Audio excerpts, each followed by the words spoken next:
So when it comes to YouTube ad revenue, which is just where you let YouTube put ads on your videos so that you can make some money through that process, because the advertisers have to pay YouTube to put those ads on your videos. And so since they're your videos, YouTube splits the money that they get from the advertiser with you. That's how YouTube ad revenue works. And typically one of the main metric that people pay attention to when it comes to how much money you earn from YouTube ad revenue is the CPM, which stands for cost per mil. But just recently, YouTube has come out with a new metric called RPM, which is revenue per mil. In order to allow YouTube in the first place to put ads on your videos, you have to have 1,000 subscribers and 4,000 hours of watch time. Then you apply to the program and get accepted, and then you can start to earn money through the ads on your videos. I mentioned that just so you know that, but also because I've got plenty of videos that walk you through how to get ads on your videos, how to get 1,000 subscribers, 4,000 hours watch time, all of that, really good videos, tutorials on that whole process. So, and then I even break down how to make more money from the ads that you're putting on your videos once you're at that point. All right, so I'm here inside my analytics for this Instagram video, and I've got revenue selected right here, and you'll see that they've added an RPM tab right here. And then right here is the playback based CPM. Okay, so some questions: what's CPM, what's RPM, why is the RPM lower than the CPM, which one of these should you pay attention to? So first let's cover what the CPM is. And by the way, this YouTube Help Center is actually very helpful. They do a good job at breaking all this down. I know it's not fun and exciting necessarily to come in here and read through these, but the information's here and it's really good. So right here, what's the difference between RPM and CPM? So CPM is the cost per 1,000 ad impressions before YouTube revenue share. Another way to say that, which I think it says it over here. Yeah, so right here in this one, it gives the definition. CPM is the average amount of money that advertisers pay to show ads in your videos. So the CPM is the average amount that the advertiser is paying to reach 1,000 people through your video. And then what happens is YouTube splits that CPM off of every 1,000 views with you. I think it's a 55-45 split, something like that, but it's pretty close to right down the middle. YouTube splits that with you. And I do want to clarify right here, and this will make more sense when we talk about RPM, but that you don't earn that CPM or that split of the CPM off of every 1,000 views. You only earn that off of every 1,000 views that are monetized. Some views are monetized, some views are not monetized. Some viewers will get ads, some viewers won't get ads. And there's other things that factor into that as well. But it's just important to note that when you look at your CPM, it's based only off of your monetized views, and not the other views that weren't monetized aren't factoring into it.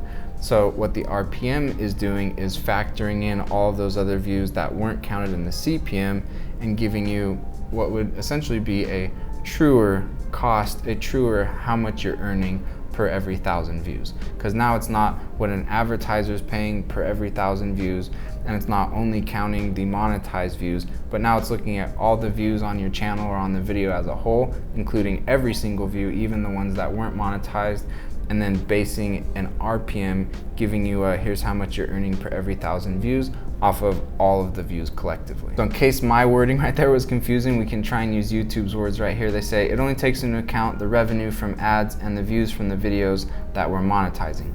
Lastly, it shows you what the advertisers were paying, not what you're actually earning, which is kind of cool from a research perspective. Like if you're interested in what your competitors are paying for every 1,000 views, you could rank a video in that topic, in that niche, and get an idea. Like for example, looking at this video right here, I've got a pretty good idea that people, at least for this topic, this niche, Instagram ads are paying somewhere around $43 for every 1,000 views. Okay, let's talk RPM now. RPM is a better metric for creators because it shows you how much you earn on YouTube, and it takes into account total revenue reported in YouTube analytics, including ads, YouTube Premium, channel memberships, super chats, super stickers. Okay, that's why I probably should have mentioned that earlier. I kind of forget to think about that because I'm not doing super chats and super stickers, channel memberships. I'm not doing that at all. But if you are, then all of those earnings will also be included in your RPM. So that's cool, because those aren't included at all in the CPM, because again, the CPM is the amount that the advertiser is paying for every 1,000 views. Also, we got total number of views from your videos, including those that are not monetizing. I talked about that. The actual revenue earned after revenue share. So I talked about that split. The CPM's not showing that split, but the RPM does reflect the split between YouTube and yourself, YouTube and the creator. Please note, I like how they put the exclamation point right here, because the first time I saw it in there in the actual analytics, I was like, ooh, why is that so low, right?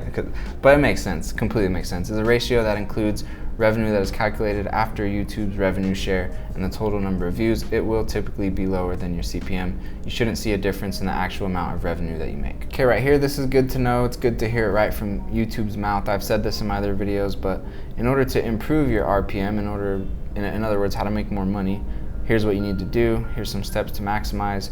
Enable monetization on all videos. Enable all ad formats.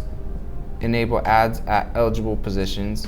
Mid-rolls, going back to these mid-roll ad stacking tests that I've been doing there. And then it recommends enabling the other features that they offer, membership, super chat, etc. So here's this video again with a $43 CPM, so that's what advertisers are paying for every 1,000 views, and then I'm making $25 off of every 1,000 views. And if we look at my channel as a whole, just for fun, over its entire lifetime, my playback-based CPM has been $23 and my RPM $8.29.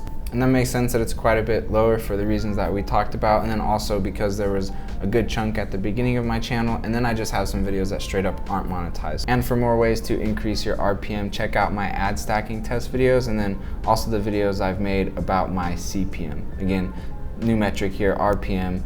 I talked about CPM in the previous videos. Moving forward now, I'll be talking much more about RPM, since that's the much truer number as far as how much I'm earning per view. Which, by the way, your RPM is just your cost per view times 1,000, just to make it an easier, bigger number to read, is honestly the real reason that they do that. So if we did the math in reverse here and divided it by 1,000, that would give me how much I earn per view, or how much I've earned per view to date. So 8.29 divided by 1,000, so not even a penny per view.